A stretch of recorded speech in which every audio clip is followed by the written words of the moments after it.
Requirement engineering, ठीक है ना, यानी कि रिक्वायरमेंट गैदर करना। अब मैं क्या चाहती हूं बनवाना, राइट, मैं एंड कंज्यूमर हूं, एंड यूजर हूं, तो मैं क्या बनवाना चाहती हूँ सॉफ्टवेयर डेवलपर से, मैं उसे आप बताने वाली हूँ, ठीक है। इसके 4 स्टेप्स होते हैं, स्टेप्स का सीक्वेंस इंपॉर्टेंट है क्योंकि एग्जाम में पूछ लिया जाता है। रिक्वायरमेंट का एलिसिटेशन होता है, एलिसिटेशन का दूसरा नाम होता है गैदरिंग, राइट, रिक्वायरमेंट एलिसिटेशन यानी कि गैदर करना। अब रिक्वायरमेंट को गैदर करने के बहुत सारे टूल्स हो सकते हैं, जैसे कि इंटरव्यू हो गया, जैसे कि आप लोगों का ओपन एंडेड चैटिंग हो गई, ब्रेनस्टॉर्मिंग हो गई, यूज केस का इस्तेमाल करना हो गया, very very important, use case, ये इंपॉर्टेंट है। टूल बता रही हूं और हर पेज पे मैं एक टूल लिखूंगी, वो बहुत इंपॉर्टेंट है। यानी कि जो यूएमएल है उसका इस्तेमाल होता है, यहाँ पे यूनिफाइड मॉडलिंग लैंग्वेज का इस्तेमाल किया जाता है, यूज केस डायग्राम का इस्तेमाल किया जाता है। कहां पर? आपका एसआरएस डॉक्यूमेंट बनवाने के लिए। तो सबसे पहला जो डॉक्यूमेंट या सबसे पहला जो लीगल सिग्नेचर वाला डॉक्यूमेंट आप लोगों का होता है, लीगल या जिसको आप लोग कह सकते हो कि फर्स्ट डॉक्यूमेंट जो साइन होता है between the user and the software developer team, वो कौन सा होता है? वो एसआरएस डॉक्यूमेंट होता है, ठीक है। यानी कि सबसे पहले मैंने एलिसिटेशन किया है, गैदर की है कि क्या रिक्वायरमेंट होती है। बहुत सारे टूल्स इसके हो सकते हैं, बहुत जनरल टूल्स होते हैं। सबसे इंपॉर्टेंट यूज केस इसलिए बता रही हूँ कि सबसे ज्यादा कंफ्यूजन इसी में होता है कि यूज केस कहाँ यूज होता है। तो यूएमएल जो है वो आपका रिक्वायरमेंट एलिसिटेशन में यूज होता है। अब बात आ जाती है मोस्ट इंपॉर्टेंट स्टेप, जिसको हम लोग बोलते हैं फीजिबिलिटी स्टडी स्टेप।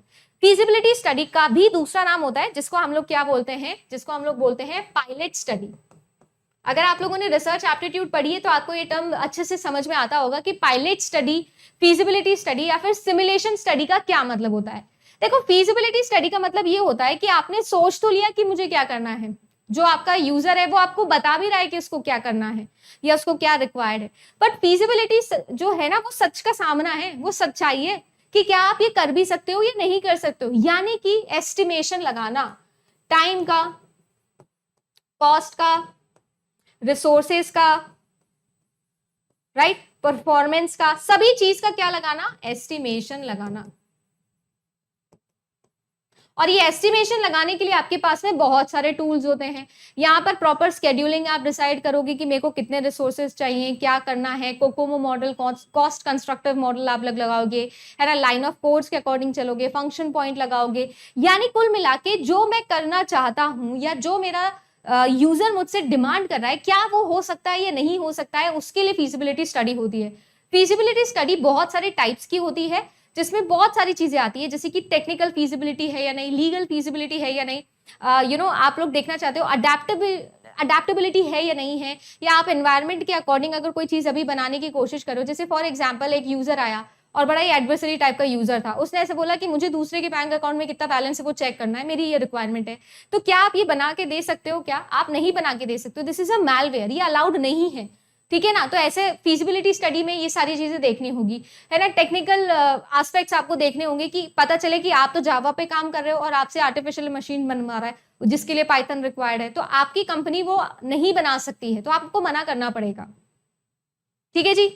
तो ये सारी की सारी जो स्टडीज है ये सब किस में आती है? आपकी फीजिबिलिटी स्टडी में आती है। बहुत सारी आती है, बस आप मतलब याद रखना, सिमुलेशन स्टडी, पायलट स्टडी या फीजिबिलिटी स्टडी, कि आप एक्चुअली में जो आपका यूजर चाहता है कि आप वो कर सकते हो या नहीं कर सकते हो। इसमें कौन कौन से टूल्स यूज होते हैं वो सारे हम लोगों ने पढ़ने हैं, किसके अंदर? एस्टिमेशन टूल्स के अंदर।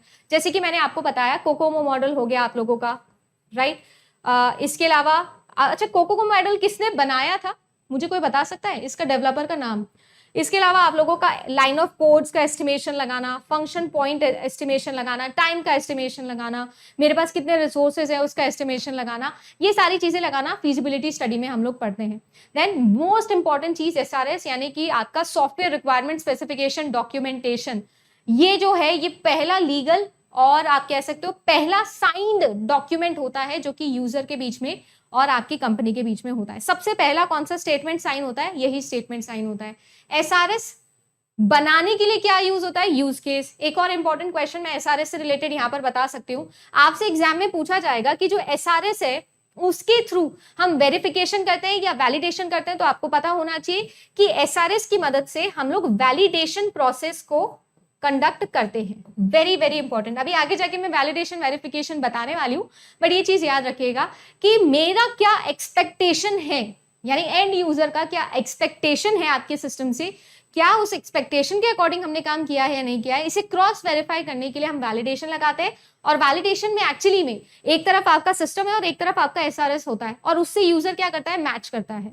उसे हम लोग बोलते हैं क्या, आपका वैलिडेशन, या बेसिकली जो हमारी टीम है वो मैच करती है। ओके जी, पेरी बोहेम is the correct answer, very good. समझ में आ गया क्या, 2 इंपॉर्टेंट क्वेश्चन यहां से हैं।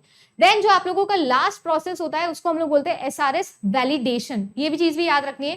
सीक्वेंस भी इंपॉर्टेंट है, किसमें कौन से टूल यूज होते हैं, ये भी आप लोगों का इंपॉर्टेंट पार्ट है। एक और चीज आप यहाँ पर लिख लो, ये जो यूज केस होता है, इस यूज केस मॉडल को जो टूल यूज हो रहा है ना आपके एलिसिटेशन प्रोसेस के लिए, इसे हम लोग बिहेवियरल डायग्राम भी बोलते हैं।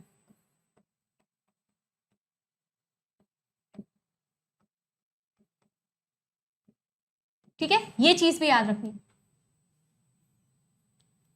बिहेवियरल डायग्राम भी हम इसी को बोलते हैं। ठीक है।